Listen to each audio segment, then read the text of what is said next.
संपूर्ण महाराष्ट्र परकीय आक्रमणाने गांजला होता. त्याचवेळी शिवाजी महाराज आणि जिजाऊंच्या मनामध्ये स्वराज्य निर्माण करण्याची इच्छा निर्माण होतच होती.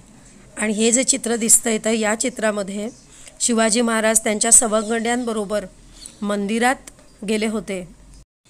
तुम्हाला माहीत आहे की पुणं-सुपा हा प्रांत जहागिरी अशी मिळाली होती शहाजीराजांना आणि ती सांभाळत होते ते दादाजी कोंडदेव जिजाऊ आणि असे काही विश्वासू जे सेवक होते त्यांच्या करवी ही जहागिरी सांभाळली जात होती. आणि याच पुण्यामध्ये नैऋत्येला तुम्हाला प्रश्न लिहिताना हे उपयोगाला येईल. तर पुण्यामध्ये नैऋत्येला रायरेश्वराचं देवालय होतं. देवालय म्हणजे मंदिर. तिथे हे सगळे मित्र जमा झाले. मित्र असं आपण आता म्हणतोय, पण यांना खरं तर मावळे हा शब्द आहे. मावळे का तर मावळात राहतात ते मावळे. हे जे तुम्हाला चित्र दिसत आहे या चित्रामध्ये शिवाजी आणि त्यांचे सवंगडी आणि म्हणजेच मावळे स्वराज्य स्थापनेची प्रतिज्ञा घेत आहेत. काय बोलले होते बरं त्यावेळी या मंदिरामध्ये कळकळून शिवाजी महाराज म्हणाले मावळ्यांना की गड्यांनो, आज मी तुम्हाला माझ्या मनातली एक गोष्ट सांगू का? आमचे वडील शहाजीराजे विजापूरचे सरदार आहेत. त्यांनीच आम्हाला इथल्या जहागिरीचा अधिकार दिला आहे. सर्व कसे छान चालले आहे, पण गड्यांनो मला यात मुळीसुद्धा आनंद वाटत नाही. सुलतानांच्या वतनदारीवर आपण संतुष्ट राहावे का? संतुष्ट म्हणजे आनंदी राहावे का? दुसऱ्यांच्या उंजळीने आपण पाणी प्यावे का? आपल्या चारी बाजूनं अनेक परकीय राजवटी आहेत. त्यांच्यामध्ये सारखी युद्धे चालू असतात. आपली माणसे या युद्धात नाहक मरतात. कुटुंबेच्या कुटुंबे देशोधडीला लागतात. आपल्या मुलखाची धूळ धान होते. आणि इतके सोसूनही आपल्या पदरी काय तर गुलामगिरी. आपण हे किती दिवस सहन करायचे? दुसऱ्यासाठी आपण किती काळ खपायचे? सांगा, तुम्हीच सांगा. वतनांच्या लोभाने आपण हे असंच चालू द्यायचे का? असे शिवराय आवेशाने बोलत होते. त्यांचा चेहरा रागाने लाल झाला होता आणि बोलता बोलता थांबून त्यांनी सवंगड्यांकडे पाहून गाभाऱ्यात जे जमलेले तरुण मावळे होते ते यांच्या बोलण्याने थरारून गेले आणि त्यांना एक नवीन दृष्टी मिळाली. त्यांच्यापैकी एक जण म्हणाला, बोला बालराजे बोला, आपला मनोदय सांगा. तुम्ही सांगाल ते करण्यासाठी आम्ही एका पायावर तयार आहोत. आम्ही आमचे प्राणही देऊ. आणि अशाच वेळी एकमेकांकडे आनंदाने पाहत गड्यांनो असं शिवराय म्हणाले की गड्यांनो, आपला मार्ग ठरला.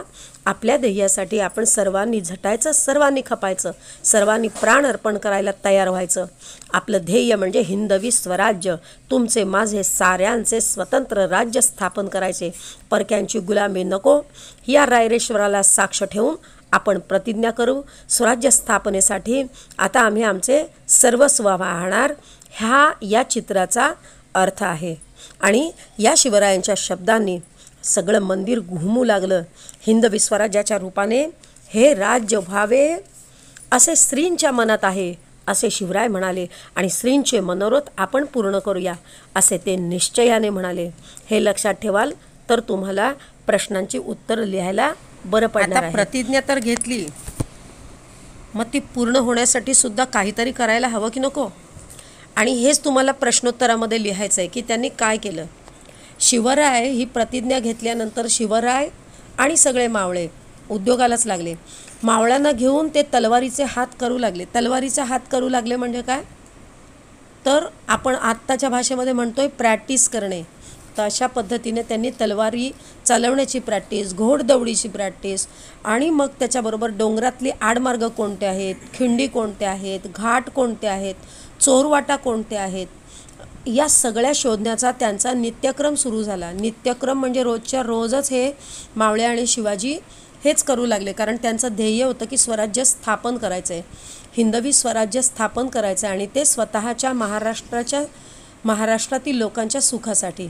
शिवरायांनी मावळ्यांची अंतःकरणे तर जिंकूनच घेतली होती. अंतःकरणे जिंकणे म्हणजे मन जिंकणे. तरुण मावळे शिवरायांसाठी वेडे झाले होते. शिवरायांसाठी जगायचे, त्यांच्यासाठी मरायचे असे मानू लागले. आणि अशा या पद्धतीमुळे, या विचारांमुळे शिवरायांच्या हालचालींना अधिक उधाण आलं. म्हणजे ते जास्त काम करायला लागले. आणि ते एकटेच नाही तर त्यांना त्यांच्यासोबत मावळेही मदतीला होते. समुद्राला भरती यावी तसं त्यांच्या हालचालींना उधाण आलं. शिवरायांनी पुण्याभोवती सर्व कोट किल्ले आणि आपल्या सवंगड्यांसह बारीक नजरेने निहाळले. पुन्हा मी एकदा सांगते, चोरवाटा, भुयारे, तळघरे, दारुगोळा, हत्यारे आणि शत्रूंच्या फौजांची ठाणी यांची खडानखडा माहिती मिळवली. ही जर माहिती एखाद्या राजाला नसेल तर त्या राजाचा काही उपयोग नाही. कारण आलेले जे परकीय आक्रमण आहेत त्यांना जर थोपवायचं असेल तर आपल्या राज्याची आपल्याला खडानखडा माहिती हवीच होती आणि ती शिवाजी महाराजांनी मिळवलीच. मावळातील सोबती हा तुमचा पुढचा पॅरेग्राफ आहे. 12 मावळा ठिकठिकाणी काही देशमुख मंडळी, देशमुख हे नावच लक्षात ठेवायचं आहे कारण हेच तुम्हाला पुढे स्वाध्यायामध्ये भरायचं आहे. 12 मावळात जो हा पसारा पसरलेला होता म्हणजे महाराष्ट्राचा, तर त्याच्यामध्ये देशमुख मंडळी आपली वतनं सांभाळत बसली होती. वतनं म्हणजे जहागिरी. त्यांना आपल्या वतनाचा खूप लोभ होता आणि ते आपापसात तुम्हाला पहिल्या धड्यापासूनच मी सांगते की ज्याप्रमाणे परकीय शत्रू आपल्याला त्रास देत होते, म्हणजे निजामशहा, आदिलशहा हे जसे त्रास देत होते, मुघल बादशहा जसे त्रास देत होते, तसेच हा तर बाहेरचा त्रास, पण आतला त्रास होता तो देशमुखांचा. तेही आपल्या आतल्याच लोकांना म्हणजे आपल्या वतनातल्या, आपल्या गावच्या, आपल्याच भागातल्या लोकांना त्रास देत होते. आणि याच भांडणामध्ये मराठ्यांची शक्ती उगाचच वाया जात होती हे शिवरायांनी ओळखलं आणि मग पहिल्यांदा त्याला गप्प करायचं म्हणजे त्याला आळा घालायचं ठरवलं. आणि मग शिवरायांनी गावांना भेटी देत सुटले. जिथे जिथे देशमुखांची गावं, त्या गावांना भेटी देत त्यांची समजूत घालून त्यांना स्वराज्याचं ध्येय हे समजावून सांगून ते किती महत्त्वाचं आहे आपल्या गोड शब्दांनी हे सगळं सांगून त्यांना आपलेसं केलं. आणि सगळ्या मराठी मुलूक जो होता देशमुखांनी व्यापलेला, वतनदारांनी व्यापलेला, या सगळ्या मुलुखाला त्यांनी एकत्र केलं. काही स्वतःचं वतनं द्यायला तयार झाले नाहीत, मग त्यांनाही त्यांनी वटणीवर आणलं. वटणीवर आणणं म्हणजे काय? जागा दाखवणे, जागेवर आणणे, अद्दल घडवणे. तुम्ही मराठीचं हे इतिहासाचं पुस्तक वाचाल तर याच्यामध्ये खूप तुमची शब्दसंपदा वाढत जाईल. म्हणून व्हिडिओ बघितल्याबरोबर धडाही वाचा आणि धडा वाचल्यावर त्याच्या खालचे प्रश्नोत्तरही सोडवा. मराठ्यांचे आपापसातले झगडे त्यांनी थांबवले आणि त्यामुळे जो तो त्यांना धन्यवादच देऊ लागला ना.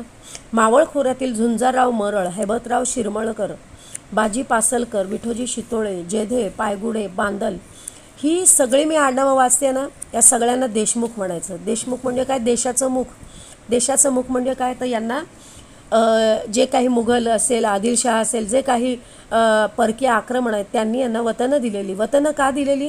कारण हे जे लोक आहेत ते शूर सरदार होते आणि शूर सरदार चांगली लढाई करतात, चांगली कामगिरी करतात लढाईमध्ये, म्हणून त्यांना हे बक्षीस दिलेलं.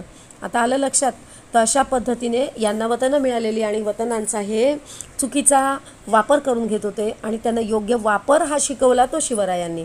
आणि या देशमुखांना एकत्र आणलं आणि अशा तऱ्हेने मावळात स्वराज्याची घोडदौड सुरू झाली. आता घोडदौड सुरू झाली म्हणजे काय?